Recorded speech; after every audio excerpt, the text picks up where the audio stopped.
New caterers have signed on to carry the torch for food services at the Gering Civic Center. KNEB.TV News starts right now. From your trusted source for news in western Nebraska and eastern Wyoming, this is KNEB.TV News.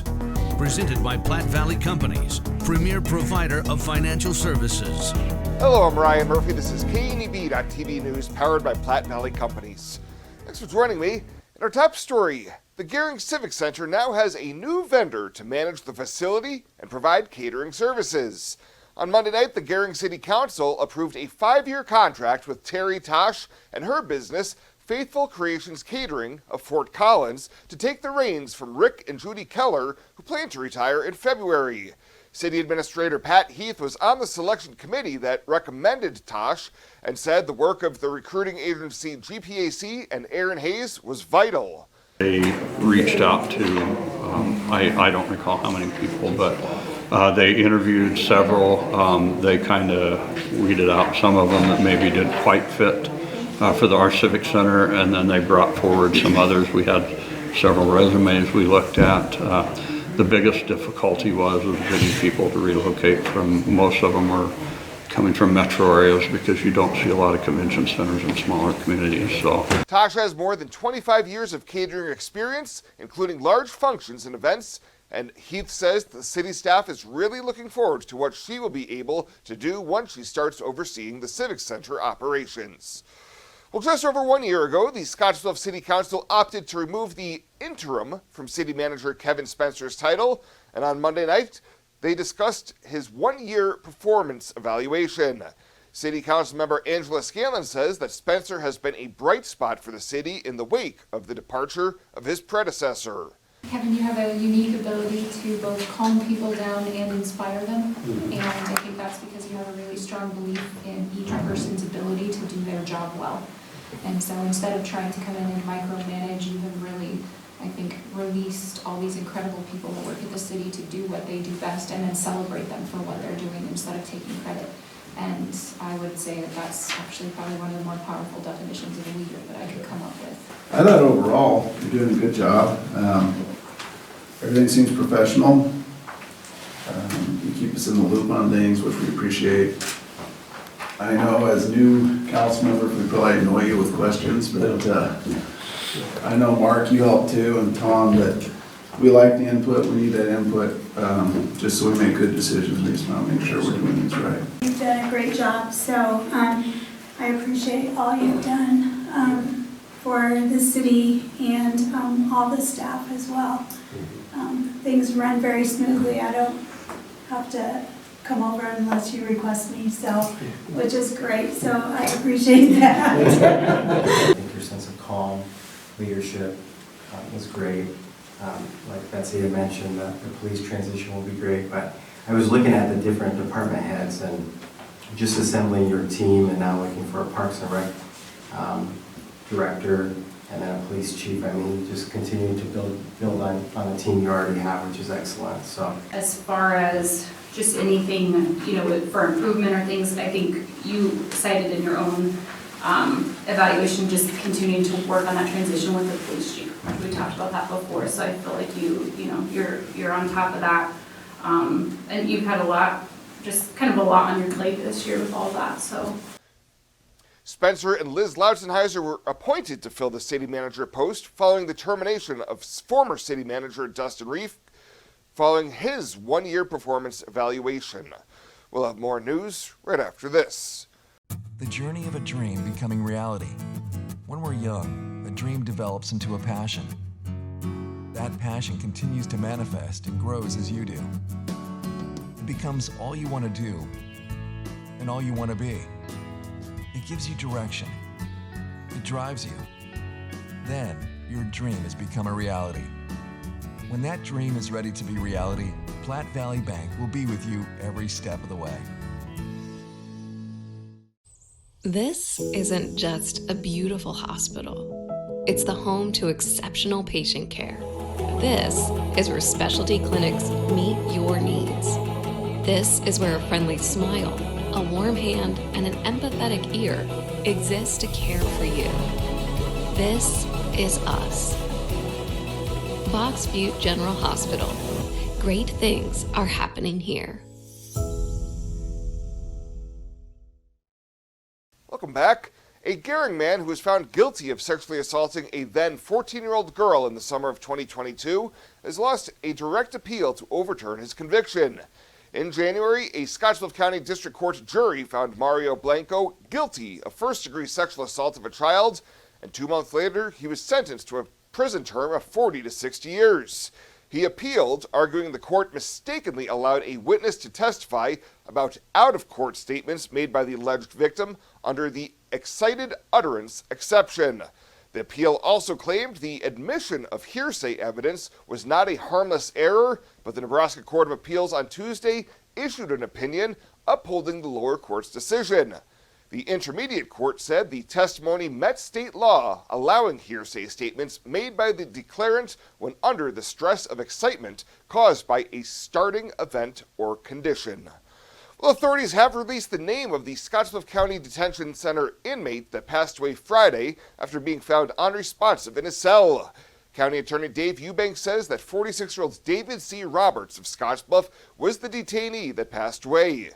He was arrested on Thursday on a violation of the Nebraska Sex Offender Registry.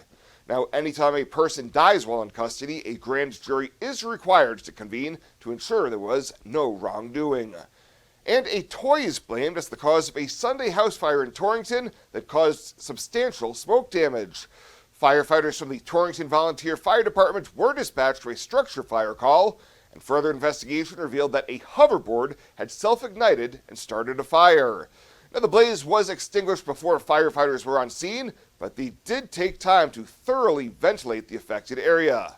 The Torrington Volunteer Fire Department says there's a growing trend of lithium battery fires from devices like these hoverboards and encourage people to remain diligent when these devices are charging or are in use. Welcome to Kelly's Liquor, your liquor cabinet. Whether you're a wine enthusiast, a whiskey sommelier, a tequila connoisseur, or you just love your beer, Kelly's has the best selection of what you're looking for. Family owned and operated since 1946 and right on 27th Street in Scottsbluff. Come see us today at Kelly's Liquor, your liquor cabinet. And remember to be a good neighbor. Don't drink and drive. Kelly's Liquor, West 27th Street in Scottsbluff.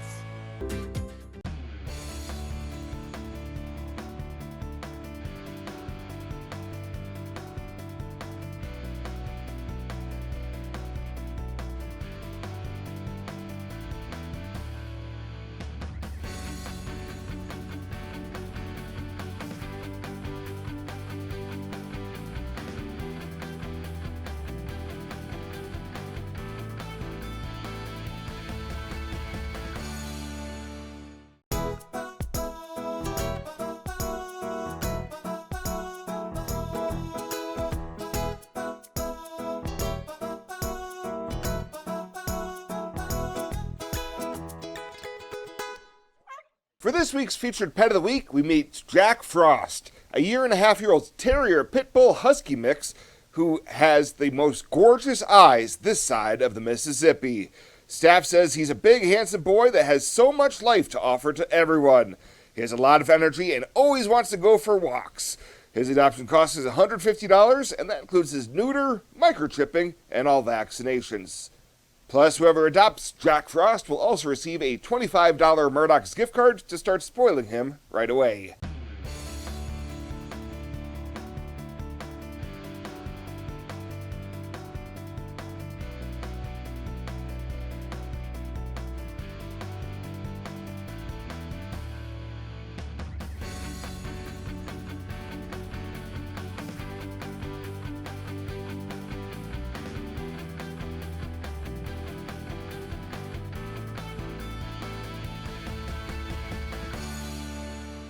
Holiday recycling tips. The holidays bring wrapping paper, boxes, and trees. Remember, when done with these items, recycle them. Wrapping paper can be collected and recycled in one of the city's recycling bins. Boxes can be collapsed and stored to use later or recycled. Finally, your old Christmas tree can be dropped off at this location. This holiday season, give thanks and a start to a healthier new year. Me at Tri-City Stormwater.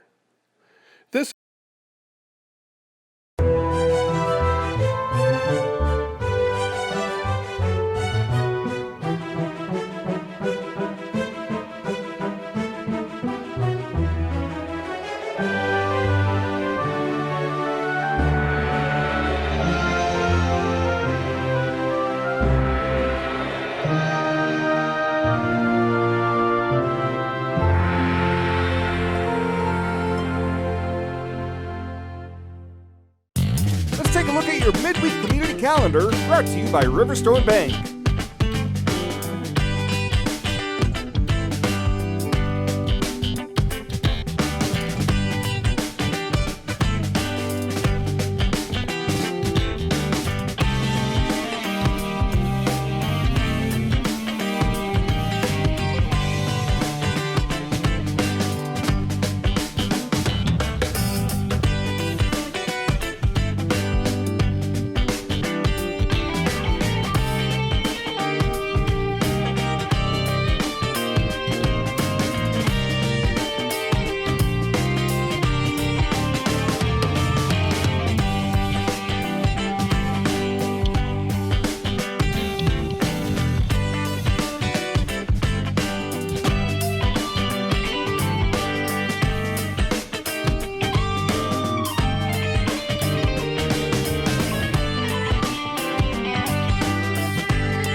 The community calendar is brought to you by Riverstone Bank. We're local and we love our community. Panhandle Trails Intercity Public Transit, based in Alliance, Nebraska, is the only intercity bus serving Nebraska Panhandle communities and Pine Ridge, South Dakota. Panhandle Trails operates a regularly scheduled bus service, assisting you in making connections with Greyhound bus partners, regional airports, healthcare, employment and education opportunities, shopping, family, friends, and more. Panhandle Trails serves the general public of all ages and offers accessible transportation for those with special mobility needs. Let Panhandle Trails help you make your connection. Call 308-761-8747. At Platte Valley Bank, we want to help you take advantage of every adventure. We know you have plans, goals, and dreams. Let us help you with them. Whether you are just starting the business you have always imagined or looking to grow your existing one, we have a business loan to fit your needs. Stop in and see us at Platte Valley Bank and let us help make your dreams a reality. You belong here. Platte Valley Bank, member FDIC, equal housing lender. And finally tonight, Nebraska Secretary of State Bob Ebnen reminds candidates running for office and political consultants that the use of the state seal is prohibited for political and campaign purposes. Ebnen, who is the keeper of the Great Seal of Nebraska, reminds candidates that the use of the seal is limited to state government and educational use.